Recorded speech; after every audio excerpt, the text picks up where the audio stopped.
ओम शांति। आज है 24 सितंबर 2020 की साकार मुरली। पहले सुनते हैं मुरली की मुख्य पॉइंट्स।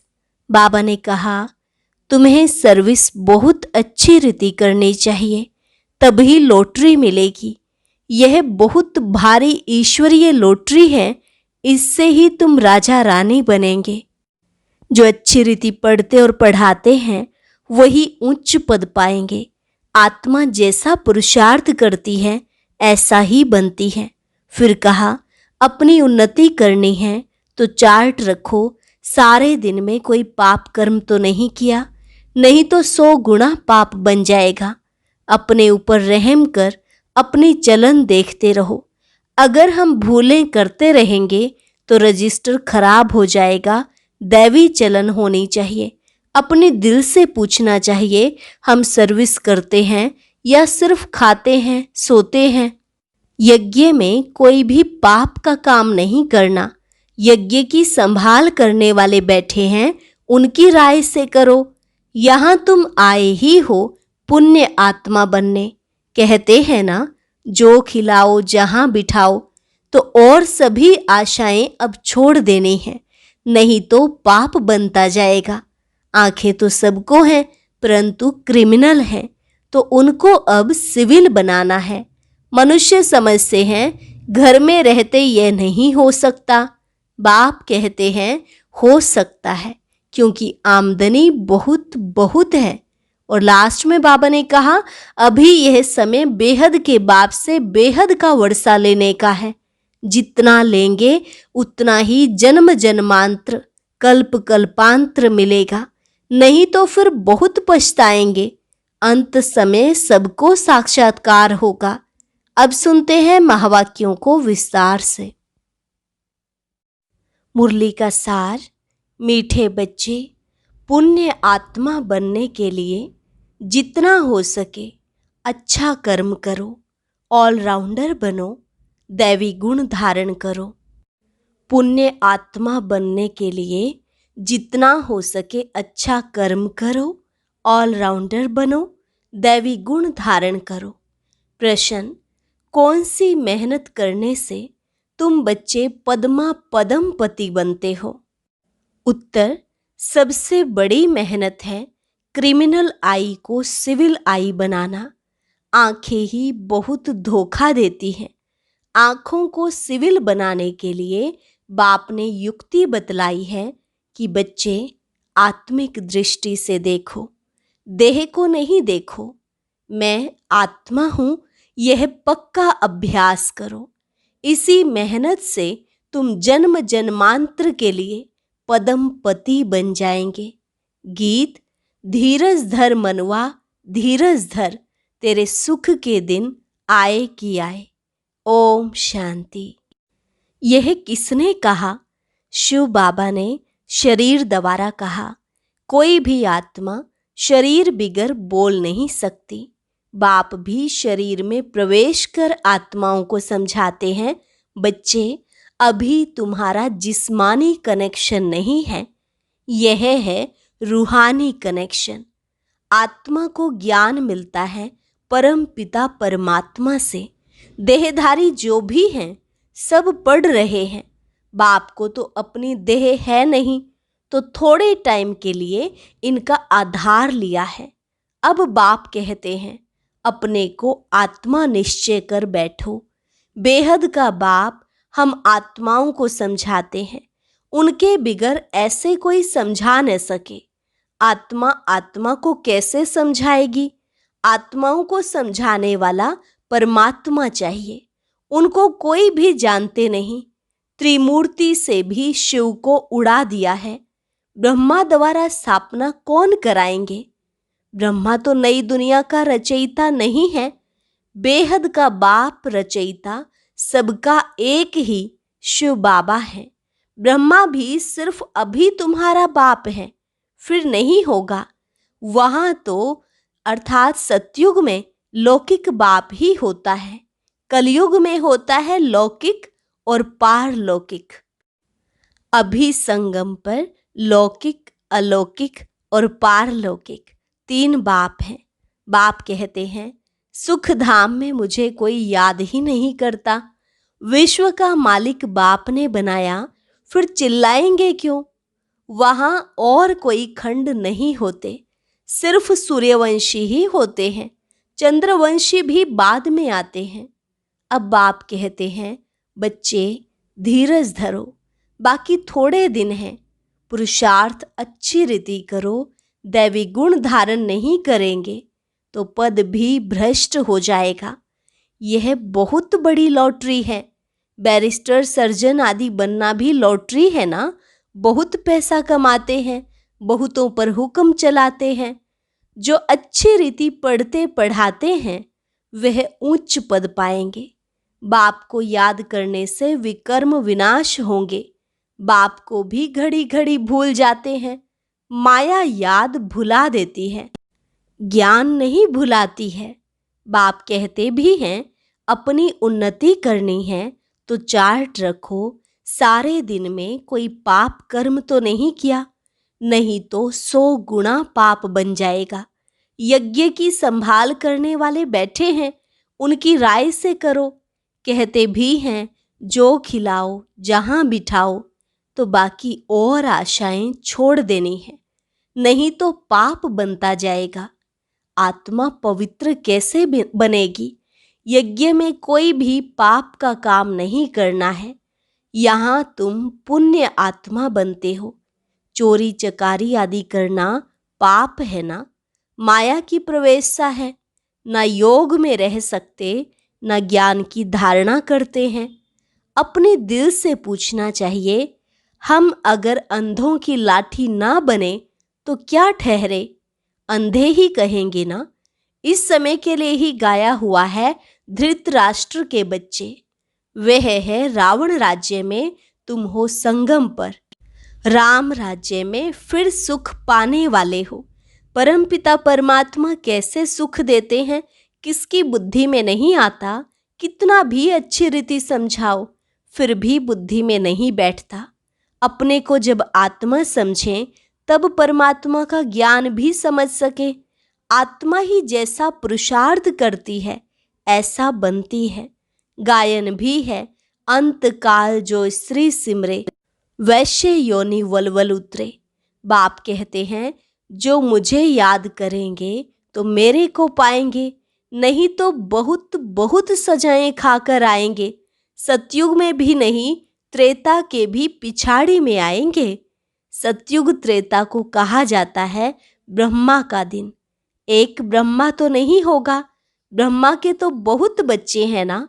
ब्राह्मणों का दिन फिर ब्राह्मणों की रात होगी। अभी बाप आए हैं रात से दिन बनाने। ब्राह्मण ही दिन में जाने के लिए तैयारी करते हैं। बाप कितना समझाते हैं, दैवी धर्म की स्थापना तो जरूर होनी ही है। कलयुग का विनाश भी जरूर होना है। जिनको कुछ भी अंदर में संशय होगा तो वह भाग जाएंगे। पहले निश्चय फिर संशय हो जाता है। यहाँ से मरकर फिर पुरानी दुनिया में जाकर जन्म लेते हैं, विनश्यंती हो जाते हैं। बाप की श्रीमत पर तो चलना पड़े ना। पॉइंट तो बहुत अच्छी अच्छी बच्चों को देते रहते हैं। पहले पहले तो समझाओ, तुम आत्मा हो, देह नहीं, नहीं तो लॉटरी सारी गुम हो जाएगी। भल वहाँ राजा अथवा प्रजा सब सुखी रहते हैं, फिर भी पुरुषार्थ तो उच्च पद पाने का करना है ना। ऐसे नहीं सुख धाम में तो जाएंगे ना, नहीं, उच्च पद पाना है। राजा बनने के लिए आए हो, ऐसे सयाने भी चाहिए। बाप की सर्विस करनी चाहिए। रूहानी सर्विस नहीं तो स्थूल सर्विस भी है। कहाँ मेल्स भी आपस में क्लास चलाते रहते हैं। एक बहन बीच बीच में जाकर क्लास कराती है। झाड़ धीरे धीरे वृद्धि को पाता है ना। सेंटर्स पर कितने आते हैं, फिर चलते चलते गुम हो जाते हैं। विकार में गिरने से फिर सेंटर्स पर भी आने में लज्जा आती है, ढीले पड़ जाते हैं, कहेंगे यह बीमार हो गया। बाप सब बातें समझाते रहते हैं। अपना पोता मेल रोज रखो। जमा और ना होती है घाटा और फायदा। आत्मा पवित्र बन गई अर्थात 21 जन्म के लिए जमा हुआ। बाप की याद से ही जमा होगा, पाप कट जाएंगे। कहते भी है ना, हे पतित पावन बाबा, आकर हमको पावन बनाओ। ऐसे थोड़े ही कहते कि विश्व का मालिक आकर बनाओ। नहीं, यह तुम बच्चे ही जानते हो। मुक्ति और जीवन मुक्ति दोनों है पावन धाम। तुम जानते हो, हम मुक्ति और जीवन मुक्ति का वर्षा पाते हैं। जो पूरी रीति नहीं पढ़ेंगे वह पीछे आएंगे। स्वर्ग में तो आना है, सब अपने अपने समय पर आएंगे। सब बातें समझाई जाती हैं, फौरन तो कोई नहीं समझ जाएंगे। यहाँ तुमको बाप को याद करने के लिए कितना समय मिलता है। जो भी आए उनको यह बताओ कि पहले अपने को आत्मा समझो। यह नॉलेज बाप ही देते हैं जो सभी आत्माओं का पिता है। आत्म अभिमानी बनना है। आत्मा ज्ञान उठाती है। परमात्मा बाप को याद करने से ही विकर्म विनाश होंगे। फिर सृष्टि के आदि मध्य अंत का ज्ञान देते हैं। रचयिता को याद करने से ही पाप भस्म होंगे। फिर रचना के आदि मध्य अंत के ज्ञान को समझने से तुम चक्रवर्ती राजा बन जाएंगे। बस यह फिर औरों को भी सुनाना है। चित्र भी तुम्हारे पास है। यह तो सारा दिन बुद्धि में रहना चाहिए। तुम स्टूडेंट भी हो ना, बहुत गृहस्थी भी स्टूडेंट होते हैं। तुमको भी गृहस्थ व्यवहार में रहते कमल फूल समान बनना है। बहन भाई की कभी क्रिमिनल आई हो न सके। यह तो ब्रह्मा के मुख्य वंशावली है ना। क्रिमिनल को सिविल बनाने के लिए बहुत मेहनत करनी होती है।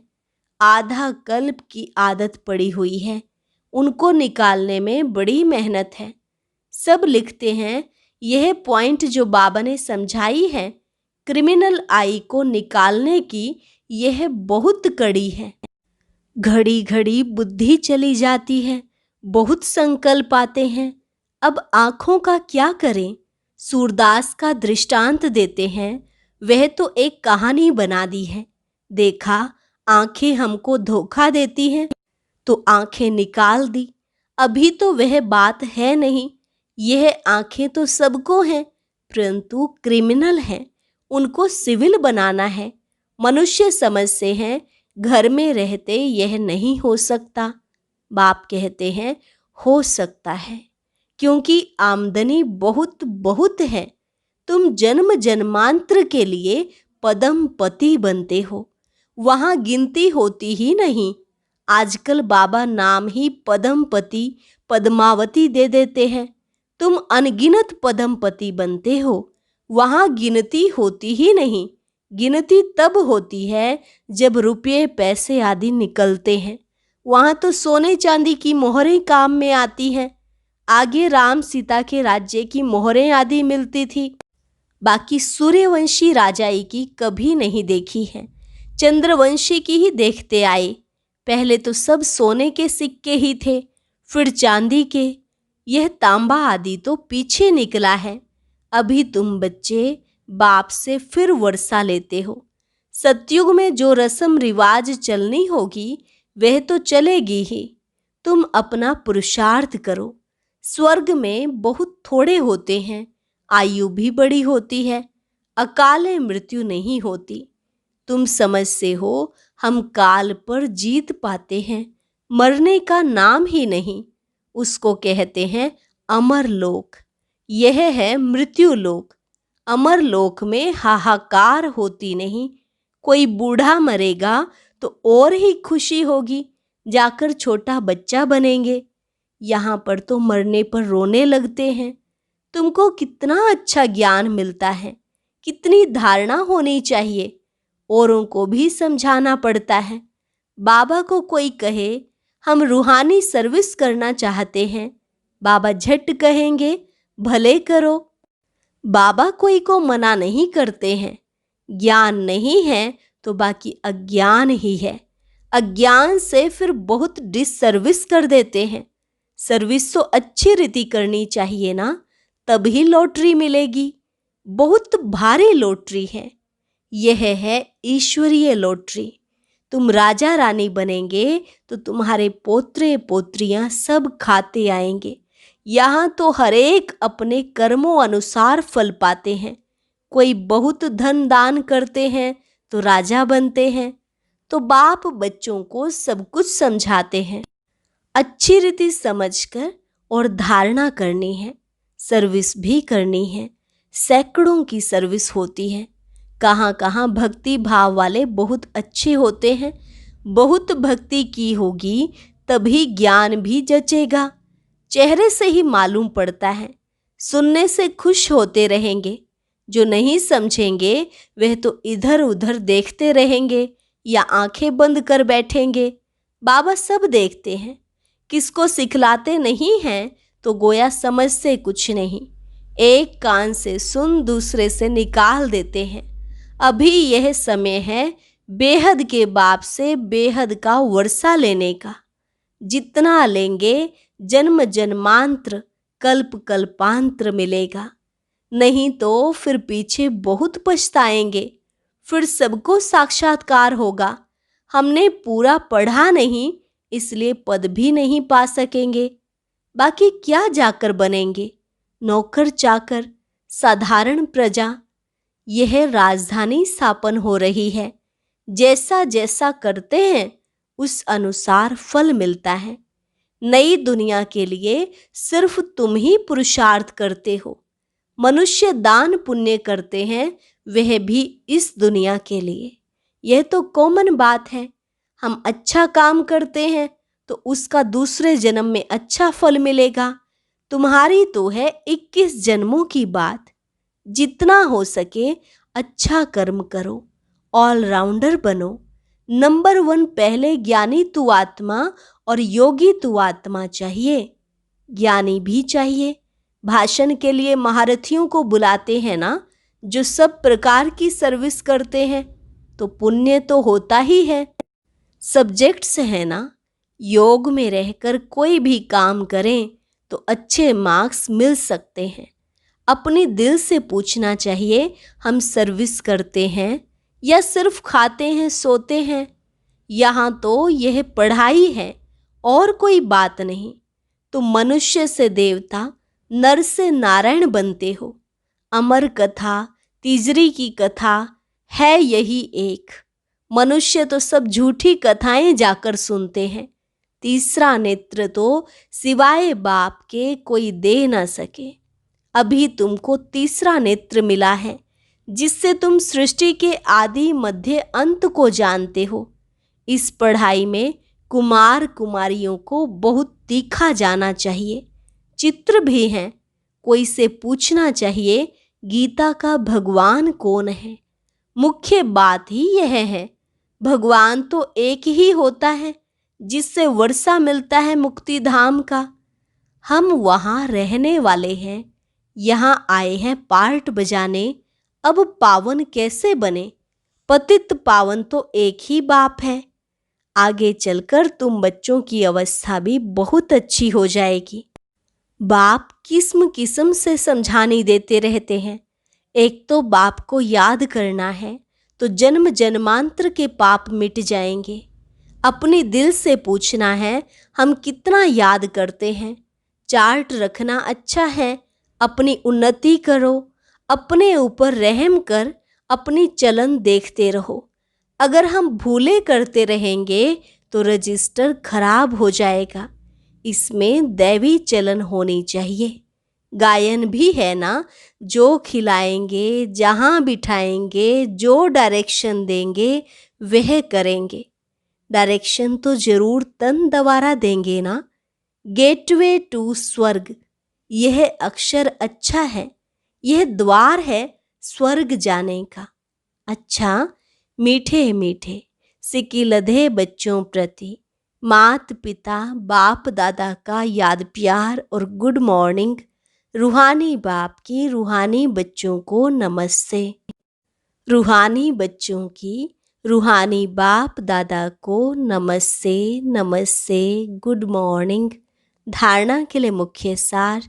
पहली पॉइंट, पुण्य आत्मा बनने के लिए और सब आशाएं छोड़ यह पक्का करना है कि बाबा जो खिलाओ जहां बिठाओ, कोई भी पाप का काम नहीं करना है। दूसरी पॉइंट, ईश्वरीय लॉटरी प्राप्त करने के लिए रूहानी सर्विस में लग जाना है। ज्ञान की धारणा कर औरों को करानी है। अच्छी मार्क्स लेने के लिए कोई भी कर्म याद में रह कर करना है। वरदान, स्नेह के बाण द्वारा स्नेह में घायल करने वाले स्नेह और प्राप्ति संपन्न लवलीन आत्मा भव। स्नेह के बाण द्वारा स्नेह में घायल करने वाले स्नेह और प्राप्ति संपन्न लवलीन आत्मा भव। जैसे लौकिक रीति से कोई किसके स्नेह में लवलीन होता है तो चेहरे से, नैनों से, वाणी से अनुभव होता है कि यह लवलीन है, आशिक है।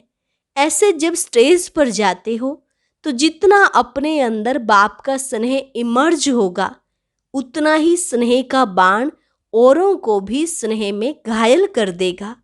भाषण की लिंक सोचना, पॉइंट दोहराना, यह स्वरूप नहीं हो।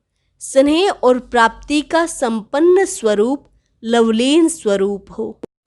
अथॉरिटी होकर बोलने से उसका प्रभाव पड़ता है। स्लोगन, संपूर्णता द्वारा समाप्ति के समय को समीप लाओ। संपूर्णता द्वारा समाप्ति के समय को समीप लाओ। अच्छा, ओम शांति। ओम शांति। आज की अव्यक्त मुरली जरूर सुने। उसके लिए ऊपर दिए गए बॉक्स को टच करें।